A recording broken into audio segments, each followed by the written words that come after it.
പറഞ്ഞില്ലേ പോപ്കോണിന്റെ വില കുറയ്ക്കണം. പോപ്കോണിന്റെ വില കുറയ്ക്കും നമുക്ക് പോരായിരുന്നു. നേരത്തെ പറഞ്ഞാൽ ഇപ്പൊ ഈ സിനിമയ്ക്ക് പോകുന്നതിന്റെ കോസ്റ്റ് എന്ന് പറഞ്ഞാൽ ഭയങ്കര കോസ്റ്റാണ്. ഇപ്പൊ എനിക്ക് ഇപ്പം നേരത്തെ പറഞ്ഞാൽ ഇപ്പം സിനിമ കാണാൻ പോകുന്ന കോസ്റ്റ് ആൾക്കാർ കുറയ്ക്കാൻ വേണ്ടി ഒന്ന് അഭിപ്രായം പറഞ്ഞിട്ട് പോകാം എന്ന് വിചാരിക്കുന്നത്. ഇപ്പം നമ്മൾ ചിലപ്പോൾ സിനിമയ്ക്ക് കൊടുക്കുന്നതിനൊക്കെ കൂടുതൽ സിനിമയുടെ കൂടെ കിട്ടുന്ന പൊരി വാങ്ങിക്കാൻ നമ്മൾ കൊടുക്കേണ്ടി വരും. ഒരു ഭയങ്കര ഒരു ഐറോണിക്കലായിട്ടുള്ള ഒരു കാര്യമാണ്. അപ്പം നമ്മൾ സിനിമ ടിക്കറ്റ് 3 രൂപയേ ഉള്ളൂ, പക്ഷേ അതിന് കൂടെ കിട്ടുന്ന ഒരു പോപ്കോൺ വാങ്ങിക്കണേ. ഈ പറഞ്ഞ സംഭവങ്ങൾ ഇപ്പോൾ താങ്കൾ പറഞ്ഞ കാര്യം ഒരു എല്ലാ സിനിമാക്കാർക്കും അറിയാം. ഇത് നടത്തുന്ന ബിസിനസ് ഡിസ്ട്രിബ്യൂട്ടേഴ്സ് ആയാലും എക്സിബിറ്റേഴ്സ് ആയാലും പ്രൊഡ്യൂസർ എല്ലാവർക്കും അറിയാം. എന്നാൽ അതിന് വേണ്ടി പ്രേക്ഷകർക്ക് വേണ്ടി അങ്ങനെ എന്തെങ്കിലും ഒരു മാനദണ്ഡം കുറയ്ക്കാൻ വേണ്ടി ആരും ഇന്നേ വരുന്നത് ചെയ്തിട്ടുണ്ട്.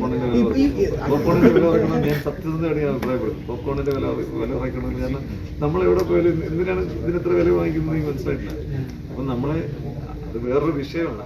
നമ്മള് അല്ല പലരെയും കുറ്റം പറയുമ്പോഴേ അല്ല കൺസ്യൂമേഴ്സിനെ എക്സ്പ്ലോയിറ്റ് ചെയ്യാന്ന് പറയും.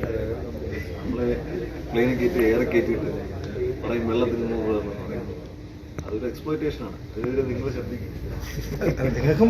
പറഞ്ഞില്ലേ പോപ്കോണിന്റെ വില കുറയ്ക്കണം.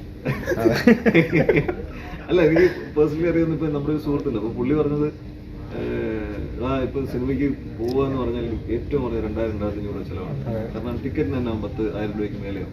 പിന്നെ ഇവന്മാർക്ക് പോപ്കോണോ ഐസ്ക്രീം വാങ്ങിക്കുമ്പോഴത്തേക്ക് അതിന് വേണം 1000 രൂപയ്ക്ക് മേലെ. അതിനും വേറെ ഞാൻ OTT-യിൽ വരുമ്പോൾ കണ്ടാൽ പോലെ അതാകുമ്പോൾ എനിക്ക് ഈ 1000 രൂപ ഉണ്ടെങ്കിൽ എനിക്ക് എല്ലാ OTT-യും സബ്സ്ക്രൈബ് ചെയ്യാം, എനിക്ക് തോന്നുമ്പോൾ കാണാം എന്ന് പറയുന്ന സാഹചര്യം ഉണ്ടാവും. അത് പോപ്കോണിന്റെ വില കുറയ്ക്കും നമുക്ക് പോരായിരുന്നു.